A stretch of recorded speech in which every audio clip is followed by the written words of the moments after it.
महान और जीवित सामर्थ्य, हम आपके पास आपसे विनती करते हैं, आपके सामने साहब प्रार्थना करते हैं कि आप पवित्र आत्मा के द्वारा आप सभी से बातचीत। हमारा भरोसा तो आप ही। आज के पढ़ाई में हम विश्वास के साथ अपने कदमों को बढ़ाते हैं और हम धन्यवाद करते हैं क्योंकि आज आप हमें आशीषित कर। और हम प्रार्थना करना चाहते हैं जितने भी यहाँ जुड़े हो, आप ही सबके इंटरनेट कनेक्शन को बनाए रखें, स्थिर रखें, ताकि किसी को भी आज की पढ़ाई में कुछ बाधा या दिक्कत ना हो। और हम धन्यवाद करते हैं क्योंकि आपने हमारी प्रार्थना को सुना है और आज आपने आशीषित करने वाले हर एक रुकावट को आप तो धन्यवाद करते हैं विश्वास के साथ इस विनती को आपके पुत्र यीशु मसीह के नाम से।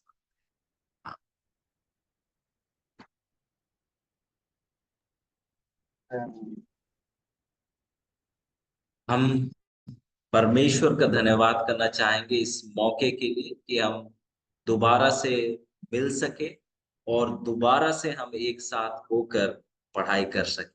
और मैं आप सबका स्वागत करना चाहता हूँ जो भाई बहन अलग अलग जगहों से जुड़े, समय निकाल कर यहाँ पर जुड़े, क्योंकि आप चाहते तो बाकी जैसे आप भी कहीं और रह सकते थे, आप भी कुछ और कर सकते थे, पर आपने ये चुनाव किया कि आप आज की पढ़ाई में जुड़े। तो मैं आप सबका स्वागत करना चाहता हूँ और प्रार्थना करता हूँ कि आज आप सबको परमेश्वर के रूप में बात करेंगे। मुझे एक सेकंड दीजिएगा।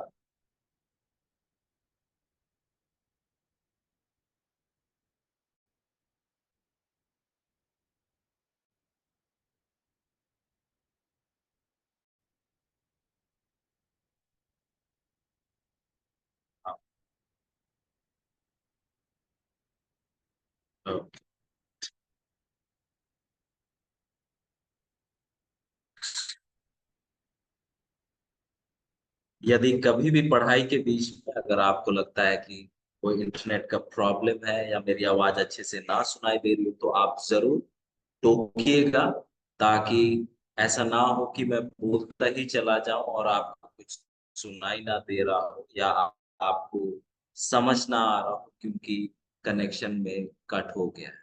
तो प्लीज उस चीज का आप ध्यान दीजिएगा और मेरा उसमें सहायता कीजिएगा। तो आज भी हम जो है पढ़ाई में, वो भी सेम पढ़ाई में आज हम दोबारा कुछ कदमों को लेंगे जिसके साथ आज के पढ़ाई को हम अंत में लाएंगे। हम विचार तो ये भी कर रहे थे कि हम 2300 वर्ष की भविष्यवाणी की जिक्र करेंगे थोड़े गहराई में, पर पास्टर इजराइल से पता चला कि बहुत जल्दी जो है दानियल और प्रकाशित वाक्य का पढ़ाई हम लोग शुरू करने वाले हैं।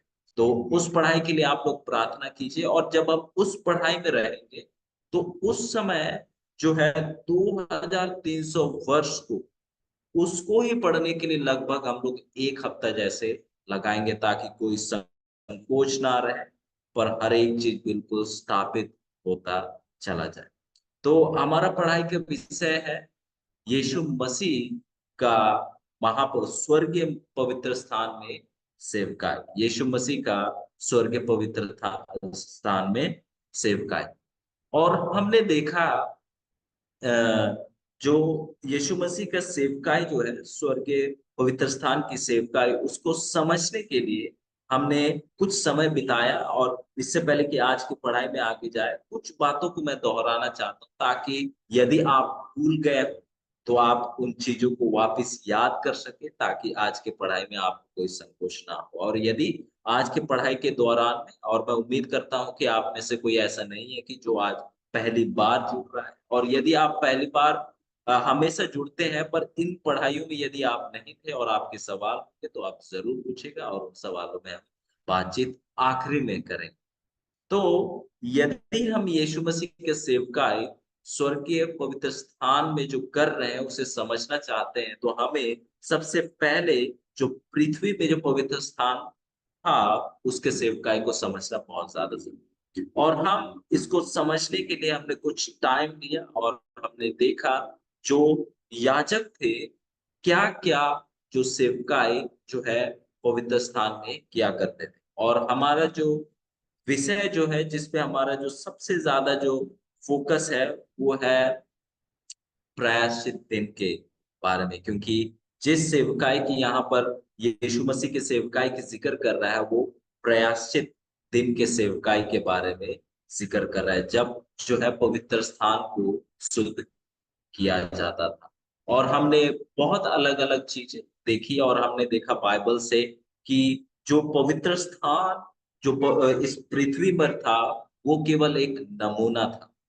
वो केवल एक नमूना था जो कि उस सच्चा स्वर्गीय पवित्र स्थान का है। तो हमने ये बात को हमने बिल्कुल साफ साफ देखा और हमने देखा कि किस प्रकार से परमेश्वर जो है मूसा को जो है नमूना दिखाता है, और मूसा को परमेश्वर ये भी कहता है कि आप हर एक चीज को क्या है जो नमूना मैं आपको दिखा रहा हूं उसके अनुसार बनाना। यदि आप पढ़ेंगे उत्पत्ति रादर निर्गमन उसका 25 का 25 का 8, वहां पर परमेश्वर मूसा से कह रहे हैं कि उन्हें कहो कि वो मेरे लिए पवित्र स्थान बनाए ताकि मैं उनके बीच में निवास करूं। फिर यदि आप उससे थोड़ा आगे बढ़े, नौ नौवां वचन में जाए, वहां पर परमेश्वर मूसा से कहते हैं कि आप हर एक चीज जो है पवित्र स्थान है, पवित्र स्थान की चीजें हैं, हर एक चीज आप बिल्कुल ऐसा ही बनाए जैसे मैं आपको दिखा रहा हूं। फिर हम इसके बाद थोड़ा समय लेके हमने अलग अलग जो चीजें हैं जो पवित्र स्थान में पाई जाती है और अलग अलग सेवकाई जो उनके साथ जुड़ी हुई है, हमने उन चीजों को देखा। हम देखते हैं कि जैसे हम जब उस चार दीवारी के अंदर आते हैं, सबसे पहला चीज जो हम देखते हैं वो है वेदी, जहां पर बलि चढ़ाई जाती है। और जब हम वेदी से थोड़ा आगे जाते हैं तो हमें एक हौदी दिखता है जहां पर पानी है, जहां पर याजक जो है हमेशा जाते थे अपने आप को साफ करने के लिए, क्योंकि जब बलि चढ़ाते थे तो शायद खून लग जाता था और गंदगी हो जाती थी, तो वो जो है उस हौदी पर जाकर अपने आप को साफ किया कर। और यदि वहां से आप आगे जाए, वहां पर आपको एक तंबू दिखेगा और वो तंबू जो है दो भाग में बटा है। पहला है पवित्र स्थान और दूसरा जो है महापवित्र स्थान। और जब आप पवित्र स्थान में प्रवेश करेंगे, मैं ज्यादा गहराई में नहीं जा रहा हूँ, बस आपको थोड़ा कुछ सारांश में कुछ शब्दों में आपको बता रहा हूँ, और कुछ सवाल होगा हम उन चीजों में बाद में चर्चा करेंगे। आप जब पवित्र स्थान में आएंगे तो सबसे पहला चीज आपको दिखेगा और वो है मेज पर पड़ी हुई रोटी। फिर उसके बिल्कुल अगर आप सीधा में देखेंगे, कहेंगे तो बगल में देखेंगे, तो आपको क्या दिखेगा? आपको दिखेगा सोने का दीवट, जो कि हमेशा चलता ही रहता है। और इस मेज पर पड़ी हुई रोटी और सोने का दीवट, इन दोनों के बीच में यदि आप देखें, बिल्कुल यहां पर देखें, तो आपको दिखेगा एक एक वेदी जहां पर धूप जलाया जाता था, जिसे धूप वेदी भी कहा जाता है। और बिल्कुल इस धूप वेदी के आगे एक पर्दा है, जिस पर्दे पर हमेशा जो है याजक जो है वो क्या करता था? खून छिड़का करता था। मतलब वो जो है चिन्हित रूप से चिन्हित रूप से जो पापी जो है उसके पाप को कहां पर ला रहा है? इस पवित्र स्थान में ला रहा है। इस पवित्र स्थान में क्या कर रहा है? चिन्हित रूप से इस पवित्र स्थान में कहेंगे कि ट्रांसफर कर रहा है। फिर यदि आप इस पर्दे के उस पार जाएं तो आपको दिखेगा वाचा का संदूक। और यदि आप वाचा का संदूक को अगर आप खोल कर देखेंगे, आपको वहां तीन चीजें नजर आएंगी। परमेश्वर का 10 आज्ञा, परमेश्वर का कानून, फिर आपको दिखेगा हारून का छड़ी, और फिर आपको दिखेगा घड़ा जिसमें मन्ना है। और हम देखते हैं कि ये सब चीजें जो हैं, हम देखते हैं कि ये महापवित्र स्थान के चीजें। और हम देखते हैं कि हमने जैसे पढ़ा कि जो है दो तरह की सेवकाई जो है हम इस पवित्र स्थान के सेवकाई में देखते हैं। पहला सेवकाई जो कि हर रोज की सेवकाई थी, रोज बरोज की सेवकाई थी, जिसमें जो है आंगन और पवित्र स्थान तक सीमित रहता था। फिर जो है एक और सेवकाई थी, जो कि साल में केवल एक बार होता था। साल का एक सेवकाई था जिसे हम प्रायश्चित का दिन भी कहा करते थे, जब जो है पवित्र स्थान की शुद्धि की जाती थी। वो केवल साल में एक बार होता था। और हम इस चीज को हम परख रहे थे और हम एक एक करके हम आगे बढ़ रहे थे, और आज हम और कुछ बातों को हम देखें।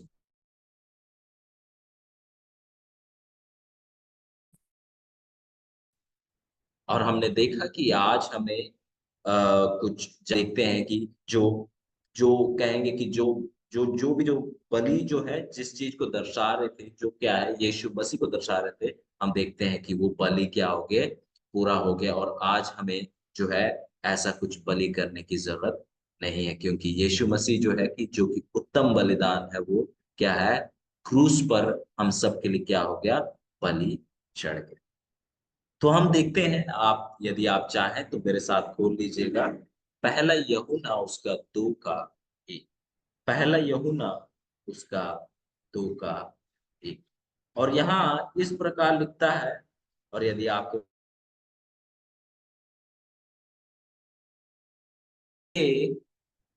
हे मेरे बालकों, मैं ये बातें तुम्हें इसीलिए लिखता हूं कि तुम पाप ना करो। और यदि कोई पाप करे तो पिता के पास हमारा एक सहायक है, अर्थात धार्मिक यीशु मसीह। और यदि आप इसे अंग्रेजी में देखें तो यहाँ पर जो कहेंगे कि सहायक जो शब्द हिंदी में लिया गया है, यदि आप अंग्रेजी में देखें तो शब्द जो यूज किया गया है एडवोकेट। सब जो यूज किया है वो है एडवोकेट। और यदि अगर हम इसको हम अगर हिंदी में देखें तो क्या है, जो व्यक्ति जो क्या है न्याय लड़ता है, जो व्यक्ति हमारे लिए खड़ा होता है, उसे हम लोग एडवोकेट कहते हैं। कहेंगे कि ये कोर्ट में हम इस चीज को हम देखते हैं। यदि आप न्यायालय में जाएंगे तो वहां पर आप देखेंगे कि एक जो है क्या है, न्यायाधीश है आपके लिए, जो क्या है आपके लिए बोलता है। तो यहाँ कहता है कि यदि जब आप पाप करते हैं तो आपका एक आपके लिए बोलने के लिए क्या है, परमेश्वर पिता के पास मौजूद है। और वो कौन है, कहता है यीशु मसीह है। तो यहाँ पर एक सवाल आता है कि क्या यीशु मसीह क्या यीशु मसीह जो है महायाजक है? क्या यीशु मसीह जो है महायाजक है पवित्र स्थान? अब ये सवाल क्यों आता है, ये भी एक सवाल है। जैसे हमने देखा, जब हमने पिछले 2 पढ़ाई में हमने देखा उस पवित्र स्थान, ये जो पृथ्वी पर पवित्र स्थान था, उसकी सेवकाई के बारे में हमने देखा। और हमने ये बात को भी पढ़ा था कि जब ये प्रायश्चित का दिन आता था, जो कि 7वां महीना उसका 10वां दिन, यौम किपोर भी कहा जाता है, जब ये प्रायश्चित का दिन आता था, तो आप इसके लिए लेवी का 16 भी पढ़ सकते हैं। और वहां इस बात को साफ साफ जिक्र किया गया है कि वहां पवित्र स्थान में केवल महायाजक ही प्रवेश कर सकता है, और इसके अलावा कोई दूसरा महापवित्र स्थान में प्रवेश नहीं कर सकता है। तो सवाल अब इसके साथ ये आता है, तो क्या यीशु मसीह भी महायाजक है स्वर्गीय पवित्र स्थान? आइए देखते हैं वचन क्या कहता है। आइए मनुष्य के बातों पर ना विश्वास करें, पर हम वचन पर विश्वास करें, क्योंकि विषय क्या है, यदि ये बाइबल में है तो ये मेरे लिए नहीं, और ये बाइबल में नहीं है तो ये मेरे लिए बिल्कुल ही नहीं। तो जो भी बातों को हम देखेंगे, हम वचन से देखना चाहें। तो मैं चाहूंगा, आइए मेरे साथ आप खोल लीजिएगा इब्रानियों का पुस्तक उसका 4 का 11। इब्रानियों का पुस्तक उसका 4 का 11। यहाँ इस प्रकार लिखता है, सो हम उस विश्वास विश्राम में प्रवेश करने का प्रयत्न करे, ऐसा ना हो कि कोई जन उसकी आ, 14, सॉरी मैं 11 पढ़ रहा था, 14। सो इब्रानी 4 का 14। सो जब हमारा ऐसा बड़ा महायाजक है जो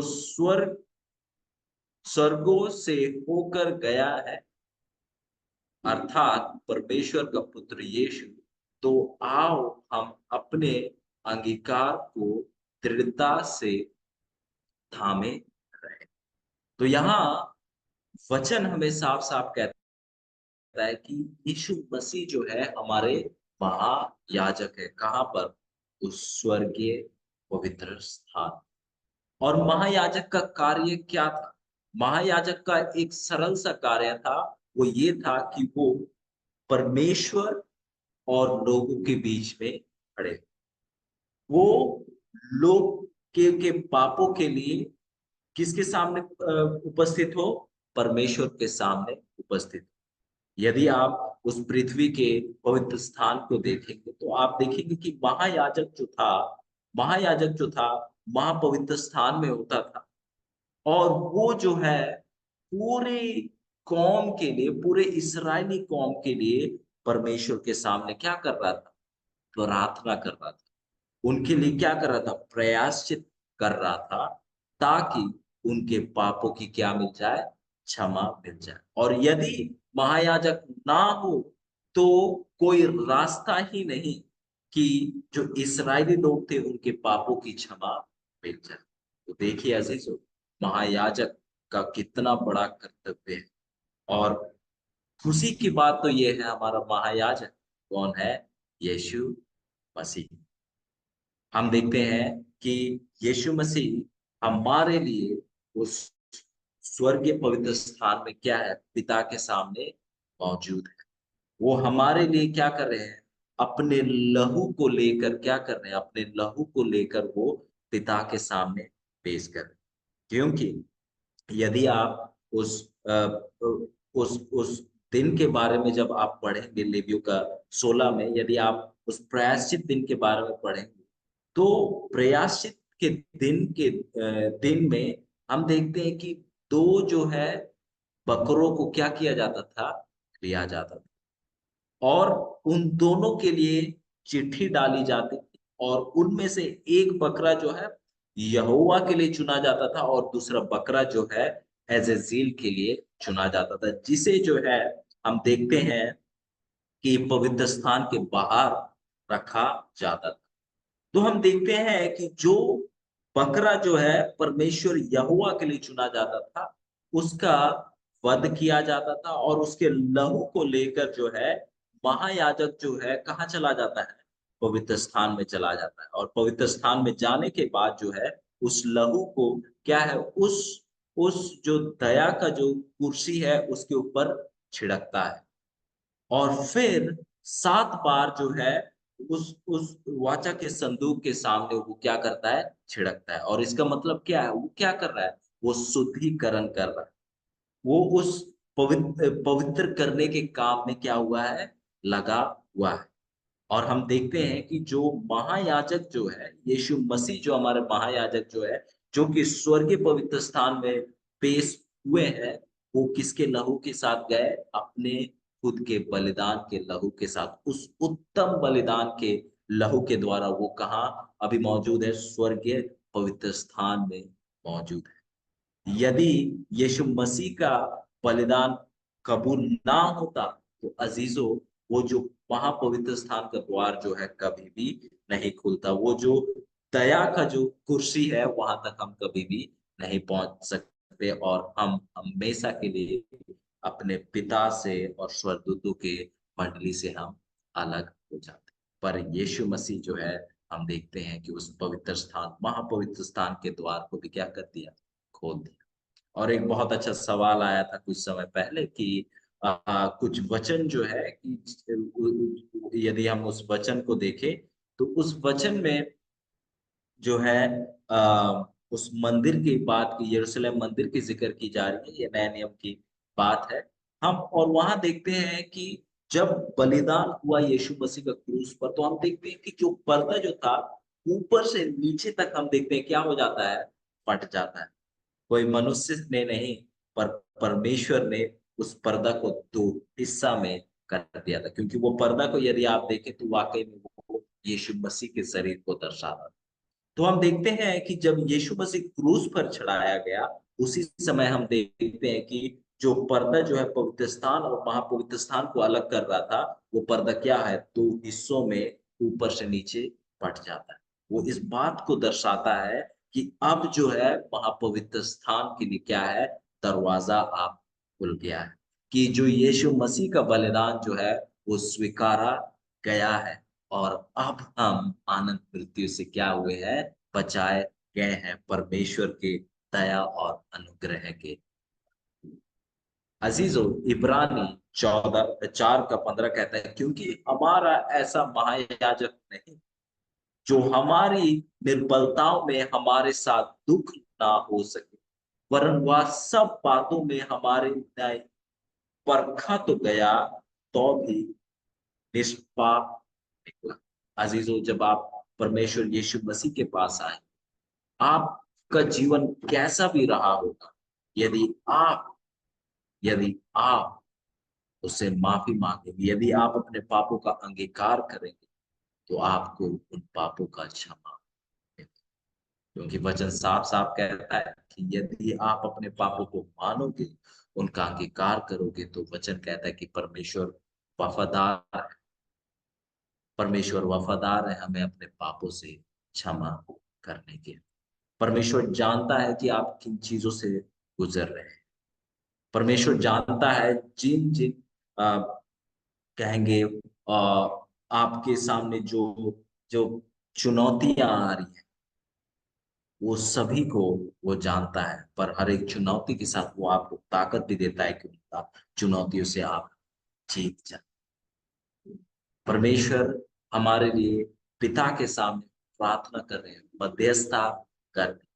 तो हमें जरूरत है कि हम उसके पास जब आए प्रार्थना में और अपने पापों के लिए प्रार्थना करने आए, तो हम विश्वास के साथ, और जब आप पाप के लिए क्षमा मांगते हो, तो आपको निर्णय लेने की भी जरूरत है कि आप पापों में दोबारा ना जाए। फिर कभी इस विषय में हम बात करें। फिर एक सवाल यह आता है कि क्या यीशु मसीह का बलिदान काफी था? हाँ जी, यीशु मसीह का बलिदान काफी, यीशु मसीह का बलिदान काफी। हम देखते हैं, यदि हम पृथ्वी के पवित्र स्थान में देखें, तो एक मेमना की वध की जाती थी जो कि निर्दोष था। और हमने जैसे अभी पढ़ा, यीशु मसीह क्या है, कोई पाप के साथ। तो हम देखते हैं कि उस पर्दे का फटना इस चीज को दर्शाता है कि उनका बलिदान क्या हो गया है, स्वीकारा गया है। और हमने फिर इसके बाद हमने देखा कि ये जो प्रयाश्चित का दिन जो है कब शुरू होता है। ये जो प्रायश्चित का दिन है, जो पवित्र स्थान का शुद्ध करने का दिन है, कब शुरू होता है। और इसके लिए हमने 2300 वर्ष की भविष्यवाणी के कुछ भाग में देखा। और हम देखते हैं कि उस चीज को हम आगे भी पढ़ने वाले हैं। और हमने देखा कि यदि जो लोग नहीं थे, तो प्रयाश्चित का दिन, जो पवित्र स्थान को शुद्ध करने का दिन जो है कब शुरू हुआ, 22 अक्टूबर 1844। जो जो पवित्र स्थान को शुद्ध करने का दिन, जो न्याय का दौर जो है कब शुरू हुआ, 22 अक्टूबर 1844। 22 अक्टूबर 1844। और हम देखते हैं कि 22 अक्टूबर 1844 में हम देखते हैं कि यीशु मसीह का जो है दूसरा, कहेंगे यीशु मसीह का जो दूसरा जो है सेवकाई क्या हो गया, शुरू हो गया। और हम देखते हैं कि यीशु मसीह तब से लेकर अब तक, और जब तक वो नहीं आएंगे, और जब तक हर एक इंसान का जो है केस जो है, हर एक इंसान का मुकदमा जो है नहीं पेश होता है, वो तब तक जो है वो उस महापवित्र स्थान में पिता के सामने वो मौजूद रहेंगे, हमें माफी देने के लिए, और हमारे लिए क्या करने के लिए, प्रार्थना करने के लिए। अभी जो है, अब ऐसा नहीं है कि आप ऐसा ना समझिए कि पिता जो है हमारे नाश चाहते हैं, ऐसा नहीं है। पिता और पुत्र दोनों एक साथ, और पवित्र आत्मा भी, तीनों एक साथ मिलकर वो एक ही चीज के लिए कोशिश कर रहे हैं, ताकि आप और मैं क्या हो जाए, बच सके। यीशु मसीह हमारे महायाजक हैं, और यीशु मसीह यदि महापवित्र स्थान में जो स्वर्ग में है उसमें मौजूद है, तो केवल आपको और मुझे बचाने। अजीजों, यदि आप पृथ्वी का पवित्र स्थान देखेंगे, तो जब महायाजक जाता था तो उसका मकसद एक ही था कि मेरे लोग जो है वो क्या हो, बचाए जाए। इसी प्रकार से हमारा यीशु मसीह महायाजक जो है उत्तम पवित्र स्थान में है, उसका भी मकसद एक ही है कि आप और मैं क्या हो, बचाए जाए। वो हमारे लिए मुकदमा लड़ रहे हैं, हमारे लिए क्या कर रहे हैं, मुकदमा लड़ रहे हैं। और जो, यदि आप देखेंगे, जब ये कोर्ट के बारे में, न्यायालय के बारे में आप देखेंगे, जो जो आपके लिए, जो आपके तरफ से लड़ रहा है, उसका मकसद यही है कि वो आपको बचाए। और यीशु मसीह का भी मकसद एक ही है कि आप और मैं बच जाए। और अजीजों, उस महापवित्र स्थान, उस स्वर्गीय पवित्र स्थान में हर एक इंसान का मुकदमा का क्या होगा, निर्णय किया जाएगा। और हम देखते हैं कि यीशु मसीह अभी हर एक को उद्धार देने के लिए मौजूद है, हर एक के लिए वो क्या है, वहां पर मौजूद है। पर इसके साथ सवाल भी ये आता है कि ये जो स्वर्गीय पवित्र स्थान में कह रहे हैं कि न्याय हो रहा है, तो ये न्याय अक्सर दिखता कैसे है? क्या ये वैसा ही दिखता है जैसे हम लोग ऐसे मूवीज में देखते हैं, या कुछ अलग है, या कहेंगे कि जैसा हकीकत में हम कोर्ट को देखते हैं, क्या वैसा ही है? ये बहुत अच्छा सवाल है, और आइए हम देखते हैं कि वचन क्या चित्र हमें इसके बारे में पेश करता है। तो आइए हम वचन खोलना चाहेंगे दानियल 7 से, और हम ये समझना चाह रहे हैं कि ये जो न्यायालय है जो कि स्वर्ग में है, वो कैसा नजर आता है। आइए हम दानियल की पुस्तक में जाएं और हम देखेंगे कि वचन हमें किस प्रकार से ये दिखाता है कि स्वर्ग का न्यायालय कैसे दिखता है। आइए हम दुनिया में ना जाए, या हम फिल्मों में ना जाए, पर हम वचन में जाए, ये देखने के लिए कि स्वर्ग का न्यायालय कैसे दिखता है। और यहाँ दानियल जो है, लिखने वाला कहता है कि मैंने देखते देखते अंत में क्या देखा, कि सिंहासन रखे गए, और अभी कोई अति प्राचीन विराजमान हुआ। उसका वस्त्र हिम सा उजला, और सिर के बाल निर्मल ऊन सरीके थे। उसका सिंहासन अग्निमय, और उसके पहिए धधकती हुई आग के से देख पड़े थे। तो हम देखते हैं यहाँ पर दानियल जो है ये दर्शन देख रहा है, और उस पे देखता है कि क्या है, सिंहासन रखे गए, और और अति प्राचीन क्या होता है, विराजमान होता है। एक सिंहासन नहीं, बहुत से सिंहासन रखे जा रहे हैं, मतलब केवल केवल कुछ लोग नहीं है, पर बहुत लोग हैं वहां। और जो है अति प्राचीन जो है, कहेंगे सबसे बड़ा, हम कहेंगे उनका सबसे बड़ा शायद सिंहासन रहा होगा, अलग सिंहासन है जो कि हम विश्वास करते हैं। और क्या है, अति प्राचीन क्या होता है, विराजमान होता है।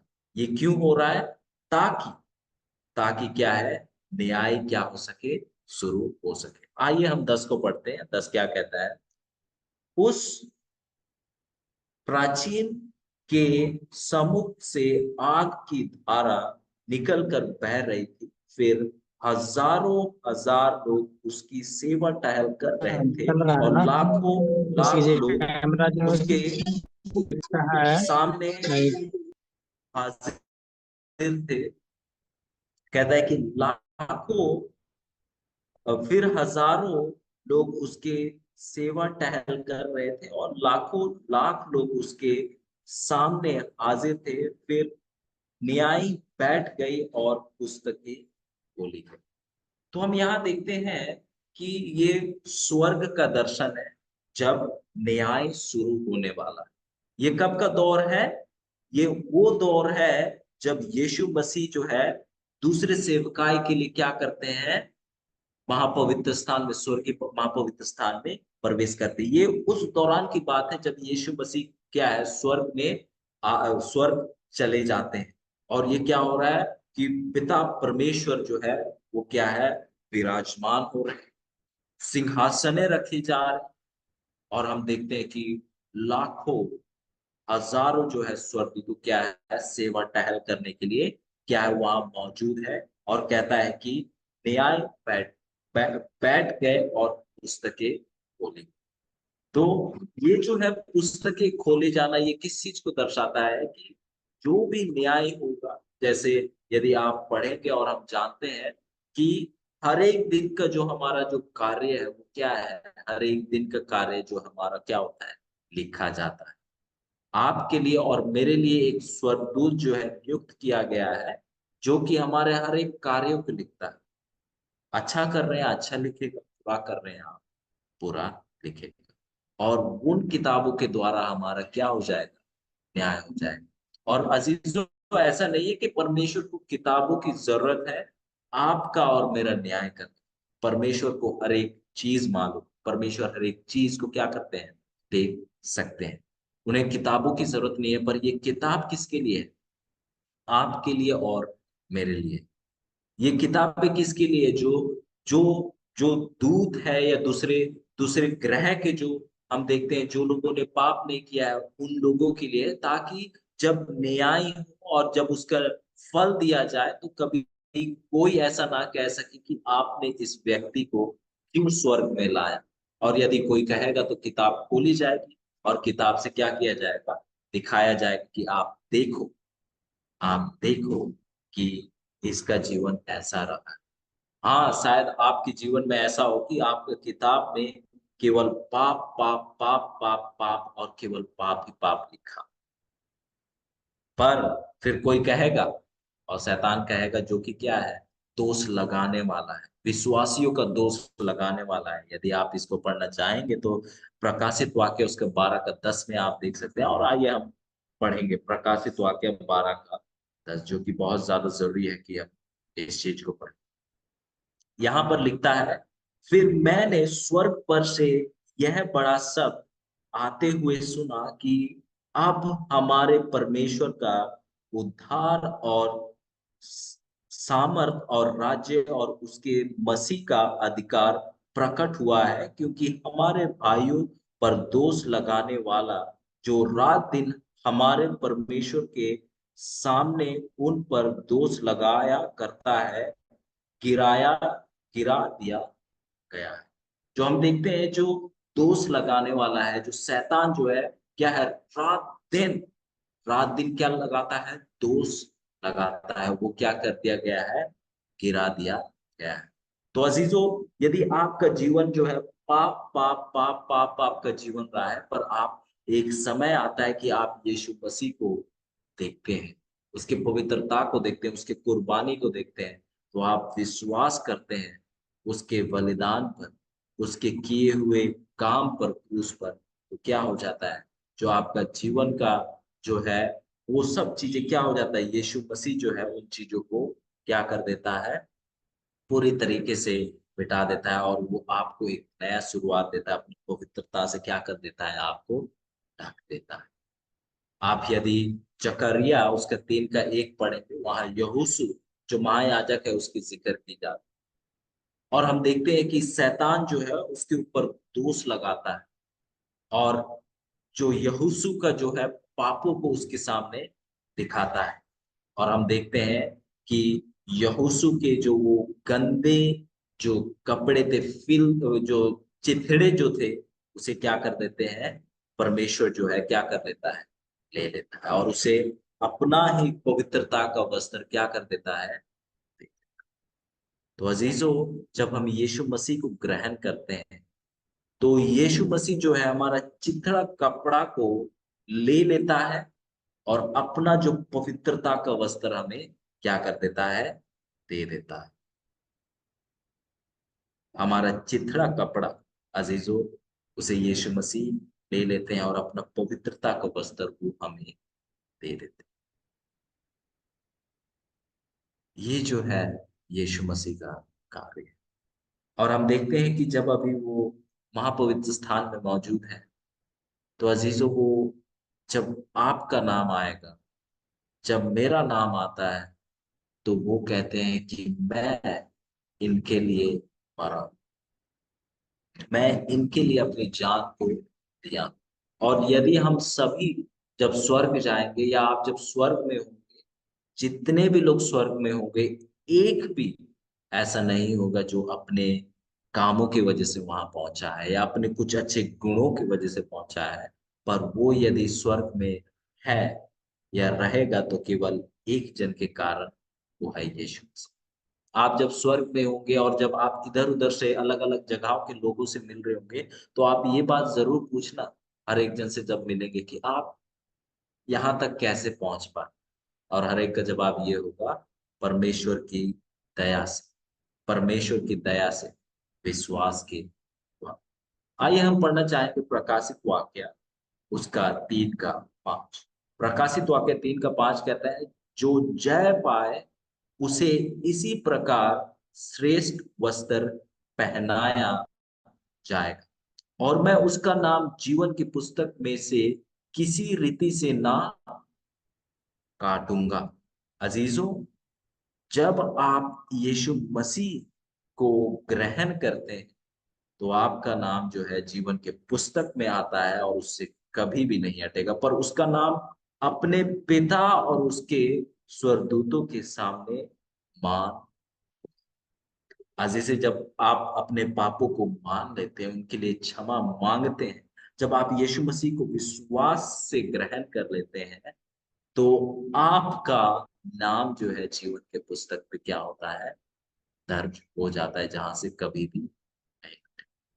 पर अजीजों, यदि आप क्षमा मांगते हैं, जब यदि आप यीशु मसीह को ग्रहण करते हैं और जब आप यीशु मसीह के नाम को लेते हैं और जब उसके विरुद्ध में रहते हैं, तो अजीजों, नाम जीवन के पुस्तक से कट भी सकता है। क्योंकि उद्धार जो है हर एक दिन का कार्य, उद्धार जो है हर एक दिन का कार्य है। एक एक दिन बच गए मतलब पूरा बचे हुए नहीं है। आपको हर एक दिन जो है विश्वास के साथ जीवन को जीने की जरूरत है। अजीजों, यदि आप विश्वास के द्वारा बचाए गए हैं, तो आपको विश्वास के द्वारा जीवन को जीने की भी जरूरत है। और यदि आप अपने जीवन को विश्वास के साथ नहीं जी रहे हैं हर एक दिन, तो आप बचे हुए नहीं हैं। क्योंकि यीशु मसीह का आना जो है ऐसे समय में है जिसके बारे में कोई भी नहीं जानता है।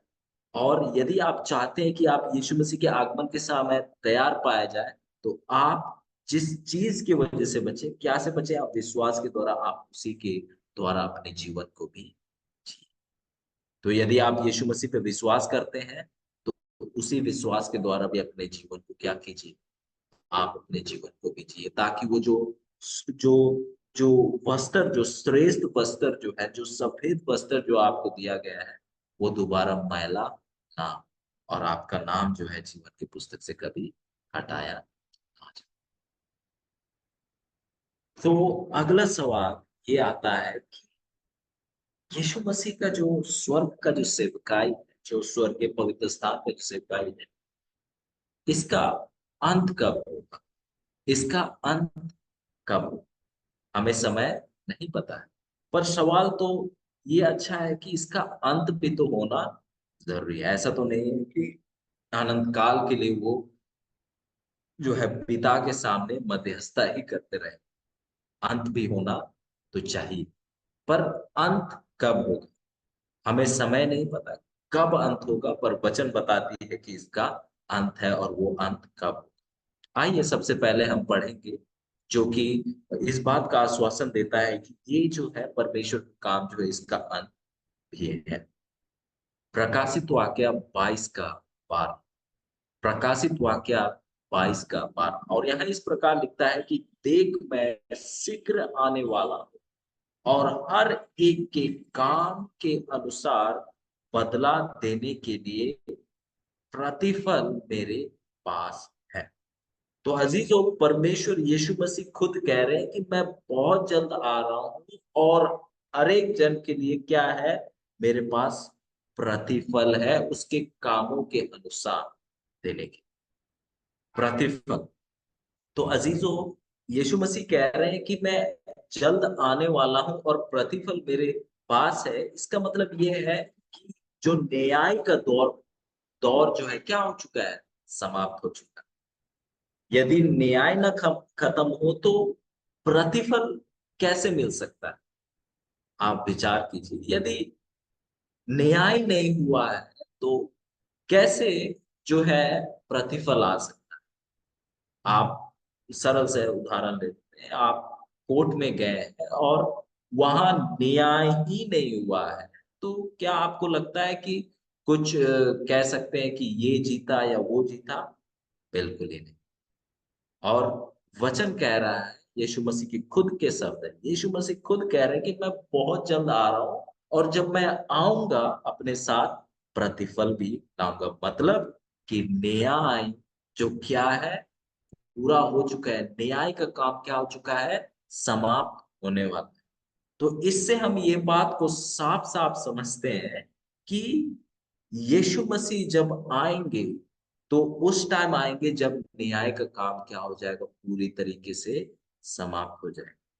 जब न्याय का दौर जब खत्म हो जाएगा, हर एक इंसान का जो केस है, हर एक इंसान का जब मुकदमा लड़ा गया होगा, हर एक इंसान का नाम जो है जब मौजूद हो जाएगा, तब हम देखते हैं कि यीशु मसीह का आना होगा। फिर ये बात कही जाएगी अजीजों, जो कि उम्मीद करता हूं कि हम लोग अच्छे तरफ से पाए जाए। कहता है कि जो अन्याय करता है वे अन्याय ही करता रहे, और जो मलिन है वह मलिन बना रहे, और जो धर्मी है वह धर्मी बना रहे, और जो पवित्र है वह पवित्र बना रहे। अजीजों, जब यीशु मसीह आएंगे, जब यीशु मसीह का दूसरा आगमन, जब हर एक इंसान का मुकदमा लड़ा जा चुका होगा, फिर उसके बाद जो है ये जो दया का द्वार जो अभी खुला हुआ है, और यदि दया का दरवाजा खुला हुआ है तो इसका कारण एक ही है कि यीशु मसीह अभी महापवित्र स्थान में आपके लिए और मेरे लिए क्या कर रहे हैं, मध्यस्थता कर रहे हैं, प्रार्थना कर रहे हैं। अजीजों, यदि आपके कोई भाई बहन या रिश्तेदार या दोस्त यदि परमेश्वर से दूर है, तो जैसे यीशु मसीह मध्यस्थता कर रहे हैं, जैसे प्रार्थना कर रहे हैं, आप उनके पास जाइए और प्रार्थना कीजिए, उनसे कहिए कि दया का द्वार बहुत जल्द बंद होने वाला है। यीशु मसीह को ग्रहण कर लो ताकि आप जो है नाश ना हो।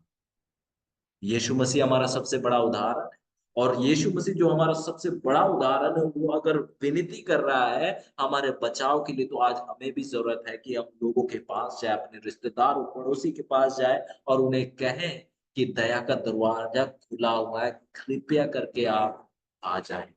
यीशु मसीह आपके लिए प्रार्थना कर रहा है। आप क्या कीजिए, मन फिरा लीजिए, लौट आइए। क्योंकि जैसे नूह के समय जब दरवाजा बंद हो गया था, उसके बाद दरवाजा नहीं खुला। और बिल्कुल वैसे ही अजीजों, एक बार दरवाजा बंद हो गया तो दरवाजा दोबारा नहीं खुलेगा। तो अजीजों, जब पवित्र स्थान, यदि हम पृथ्वी के पवित्र स्थान की बात करें, जब पवित्र स्थान का जब शुद्धि का काम जब समाप्त हो जाता था, तो महायाजक जो था वो क्या होता था, उस पवित्र स्थान से बाहर आता। इसी प्रकार से जब स्वर्गीय पवित्र स्थान का पवित्र करना, शुद्धि करना जो है समाप्त होगा, यीशु मसीह जो है पृथ्वी क्या आएंगे, लौट आएंगे। और जो लोग ने भी जो लोग ने भी उसके उद्धार को ग्रहण किया है और अपने आप को उसके साथ जोड़ दिया है, वो लोग क्या है, स्वर्ग में उठाए जाए, और हमेशा के लिए क्या है, परमेश्वर यीशु मसीह के साथ। वचन कहता है पहला थिस्सलुनी उसका 4 का 16 से लेके 17। पहला थिस्सलुनी उसका 4 का 16 से लेके 17। आइए हम इसे पढ़ेंगे। यहाँ इस प्रकार लिखता है कि क्योंकि प्रभु आप ही स्वर्ग से उतरेगा, उस समय ललकार और प्रधान दूत का सब सुनाई देगा, और परमेश्वर की तुरही फूंकी जाएगी, और जो मसीह में मरे हैं वे पहले जी उठेंगे। तब हम जो जीवित और बचे रहेंगे उन उनके साथ बादल पर उठा लिए जाएंगे कि हवा में परमेश्वर से मिले, और इसी रीति से हम सदा परमेश्वर के साथ रहेंगे। अजीजों, जब हर एक इंसान का मुकदमा, हर एक इंसान का नाम जो है स्वर्ग पवित्र स्थान में पेश होगा, तब जो है ये दया का दरवाजा बंद होगा, तब जो है ये शुद्धि का काम समाप्त होगा, तब जो है यीशु मसीह कहाँ आएंगे, हम सबको लेने आएंगे। पर अभी अजीजों, यीशु मसीह जो अपने हाथों को फैलाए विनती कर रहे हैं, पिता के सामने विनती कर रहे हैं हमारे लिए, और हमारे सामने विनती कर रहे हैं हमारे। देखिए अजीजों, कैसे वो हमारे लिए विनती करने में लगा, पिता के सामने विनती कर रहे हैं, और हमारे से भी विनती कर रहे हैं कि हम उसके जो उद्धार का जो कहेंगे गिफ्ट है, उद्धार का जो जो कहेंगे उपकार है, उसे हम ग्रहण करें। पर समय आएगा अजीजों, जो है ये हाथ जो है क्या हो जाएगा, पीछे हट जाएगा। समय आएगा जब वो जो है क्या है, जो है प्रतिफल देने के लिए आएंगे। जब समय है, आइए हम उसे ग्रहण करें। तो सवाल अब ये आता है कि क्या होगा जो पाप जो है महापवित्र स्थान में, स्वर्गीय महापवित्र स्थान में जो क्या है, वहां पर जो है जो पापे रहेंगे। जैसे कि हमने इस पृथ्वी के पापों के बारे में हम देखते हैं कि हर एक दिन जो है पाप कहाँ पर कहाँ पर वो पाप कहाँ पर रिकॉर्ड हो रहे थे, कहाँ पर वो उनका लेखा रखा जा रहा था, उस पवित्र स्थान में, इस पृथ्वी के पवित्र स्थान। तो जब हर एक इंसान का जो मुकदमा, हर एक इंसान का केस जब स्वर्ग के पवित्र स्थान में लड़ा जाएगा, तो उन पापों का क्या, उन पापों का क्या होगा? क्योंकि इस पृथ्वी के पवित्र स्थान में देखें तो हम देखते हैं कि जो महायाजक जो है वो शुद्धिकरण का काम करता है। पहले महापवित्र स्थान का शुद्धि का काम करेगा, फिर पवित्र स्थान का, फिर आंगन का। और हम देखते हैं कि जो सारा पाप जो है कहाँ पर है, पवित्र स्थान में। तो वो सब पाप को कहाँ पर बाद में चिन्हित रूप से ट्रांसफर कर दिया जाता था, उस एजेजेल बकरे पर। तो यहाँ सवाल आता है कि उन पापों का, स्वर्गीय पवित्र स्थान में जो पाप रहेंगे उनका क्या होगा? क्या कोई एजेजेल बकरा है या नहीं? तो वचन कहता है कि आइजाया की पुस्तक उसका 43 का 25, आइजाया का पुस्तक उसका 43 का 25 में कि मैं वो हूं जो आपके पापों को क्या करेगा, अपने नाम के निमित्त मैं उन्हें क्या कर दूंगा, उन्हें मिटा दूंगा, और मैं उसे उन्हें याद नहीं करूं, उन्हें याद नहीं करूं। और हम देखेंगे कि यदि प्रेरितों का काम उसका 3 का 19 पढ़े, वहां कहता है कि मन फिराओ और बदल जाओ। यदि आप मन फिराते हैं और आप बदल जाते हैं, मतलब बदलने का मतलब कि आपने पवित्र आत्मा को ग्रहण किया। बदलने का मतलब आप विश्वास के साथ जी रहे हैं।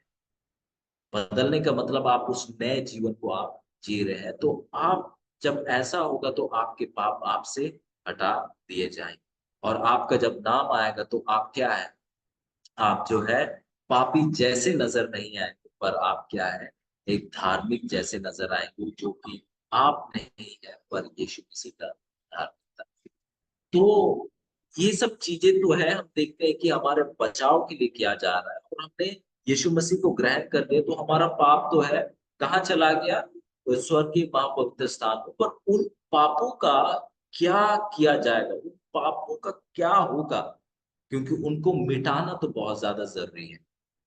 तो हम यदि हम देखते हैं कि इस पृथ्वी के पवित्र स्थान को हम देखें, तो वहां पर एक एजेजियल बकरा है, एजेजियल बकरा है। और ये जो एजेजियल बकरा जो है वो किसे दर्शाता है? शैतान को दर्शाता है। किसे दर्शाता है? शैतान को दर्शाता है। और हम देखते हैं कि हर एक पाप जो है, जो पृथ्वी में किए गए हैं, हर एक पाप जो है, आदम से लेके आखिरी मनुष्य तक जो भी पाप किए जाएंगे, वो किसका काम है? वो किसका रचा हुआ है? वो शैतान का रचा हुआ है, जो पाप को लिखने वाला है। और हम देखेंगे कि जिस प्रकार पृथ्वी के पवित्र स्थान में आखिरी में जो है उस एजिजियन बकरा के ऊपर जो महायाजक जो है क्या करता था, हर एक पापों को क्या कर देता था? अंगीकार कर देता, हर एक पापों को उस एजिजियन बकरा पर क्या कर देता था? ट्रांसफर कर देता। उसी प्रकार हम देखेंगे कि जब यीशु मसीह जब उस स्वर्गीय महापवित्र स्थान में हर एक इंसान का मुकदमा को लड़ चुके होंगे, हर एक इंसान का नाम आ चुका होगा, तब क्या होगा? ये चीज होगा कि हर एक चीज, हर एक पाप जो है अब क्या हो चुके हैं, हर एक पाप मिटा दिए गए हैं। और उस पाप का जो सारा जो है किसके ऊपर डाल दिया जाएगा? शैतान के ऊपर डाल दिया जाएगा। आइए वचन से हम इस चीज को देखना चाहेंगे। प्रकाशित वाक्य उसका 20 का 2, प्रकाशित वाक्य उसका 20 का, यहाँ इस प्रकार लिखता है, और उसने उस अजगर अर्थात पुराने सांप को, जो इबलीस और शैतान है, पकड़ के 1000 वर्ष के लिए बंद बंद बांध दिया। तो अजीजों, आप यहाँ देखते हैं कि 1000 वर्ष के लिए क्या है? शैतान जो है, इबलीस जो है, ये पुराना सांप जो है, कितने वर्ष के लिए? 1000 वर्ष के लिए क्या किया जा रहा है? बांध दिया जा रहा है। अजीजों, हम जैसे देखते हैं कि वो एजिजियन बकरा को जैसे उस जंगल में छोड़ दिया जाता था, जहां जीने का कोई साधन नहीं है, बिल्कुल अकाल है, कुछ भी नहीं है। वैसे ही अजीजों, जो शैतान जो है, जो कि पापों को रचने वाला, पापों को लिखने वाला, पापों को शुरुआत करने वाला है, उसके ऊपर सब पाप जो है क्या कर दिए जाएंगे?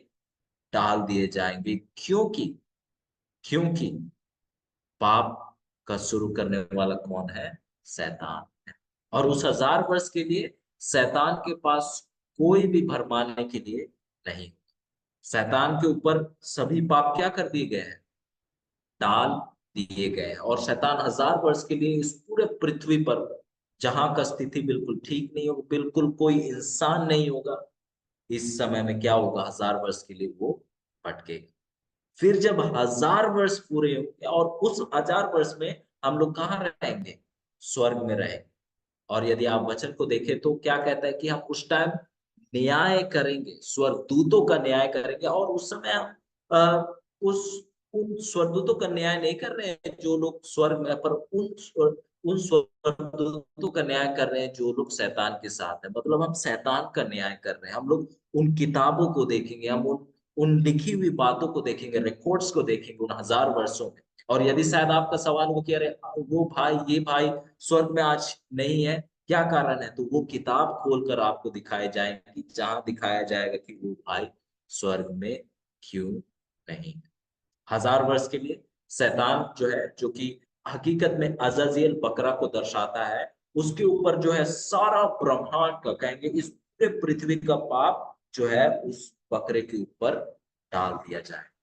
1000 वर्ष के लिए शैतान ऐसा ही इस पूरे पृथ्वी पर भटकेगा, और हम उस 1000 वर्ष के लिए कहाँ रहेंगे? स्वर्ग में रहेंगे। और जब वो 1000 वर्ष पूरा होगा, तो हम दोबारा जो है नए यरूशलेम के साथ कहाँ लौटेंगे? इस पृथ्वी पर हम लौटेंगे। और जब क्या होगा? जो है आखिरी जो न्याय जो है शैतान के साथ होगा, जो कि क्या है? उस वो शैतान का क्या है और पापियों को क्या है? विनाश, उनका खात्मा, उनका खात्मा। और अजीजों, दूसरा पतरस 3 का 9, यदि दूसरा पतरस अब 3 का 9 पढ़ेंगे, और इस चीज को पढ़ना बहुत ज्यादा जरूरी है। यहाँ इस प्रकार लिखता है कि प्रभु अपनी प्रतिज्ञा के विषय में देख नहीं देर नहीं करता, जैसे देरी कहते कितने लोग समझते हैं, पर तुम्हारे विषय में धीरज धरता है कि नहीं चाहता कि कोई नाश हो, वरन यह कि सबको मन फिराव का अवसर मिले। यदि अजीजों, कई लोग कहते हैं कि हम तो कब से सुन रहे हैं कि यीशु मसीह आने वाले हैं, आने वाले हैं, आने वाले हैं, पर यीशु मसीह अब तक नहीं आए। अजीजों, वो का प्रेम है कि आज तक नहीं आए, क्योंकि यीशु मसीह चाहते नहीं है कि आप में से, हम में से कोई भी क्या हो, नाश हो।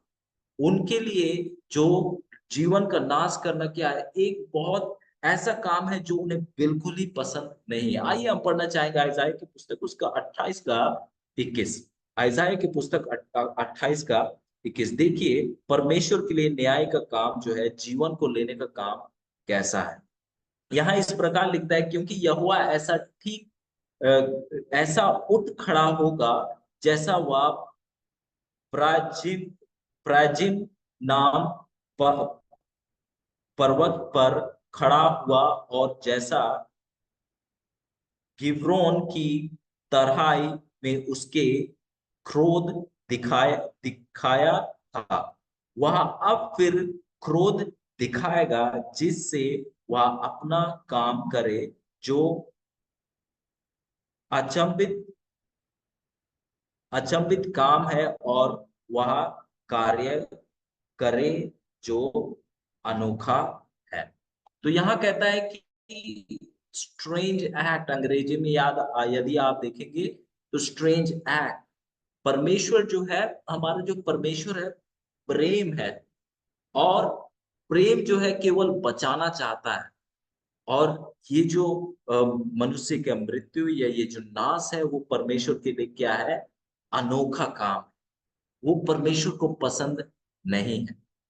पर अजीजों, वो बहुत देर तक हमारे लिए विनती करेंगे, पर जब अजीजों हम उसके निमंत्रण को नहीं स्वीकारेंगे, तो वो समय होगा जब अजीजों, जो पापी लोग थे, जिन्होंने शैतान को चुना, का क्या होगा, नाश होगा।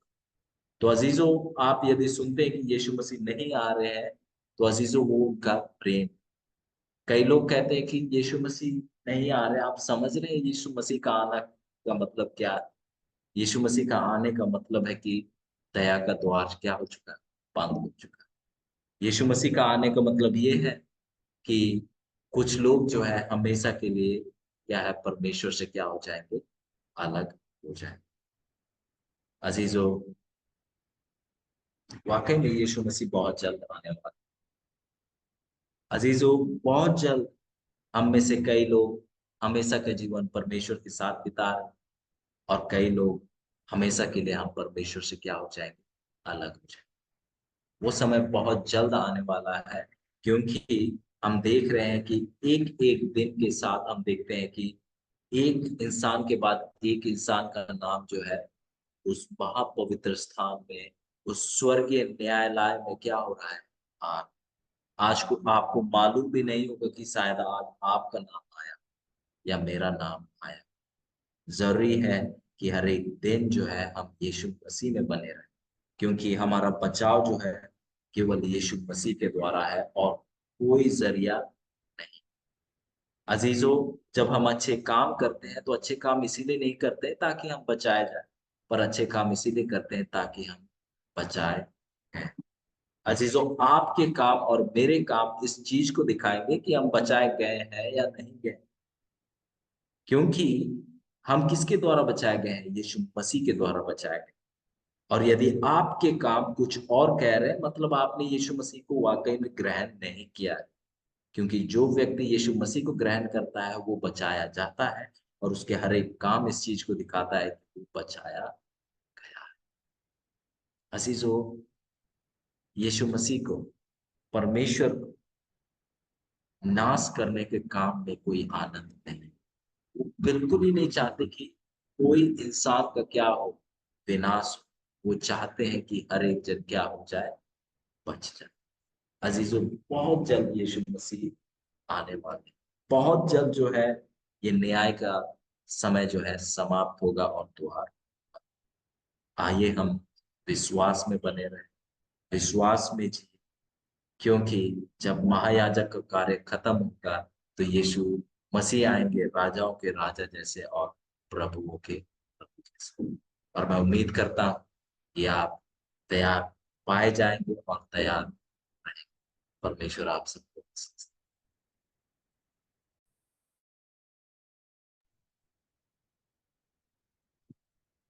आमीन।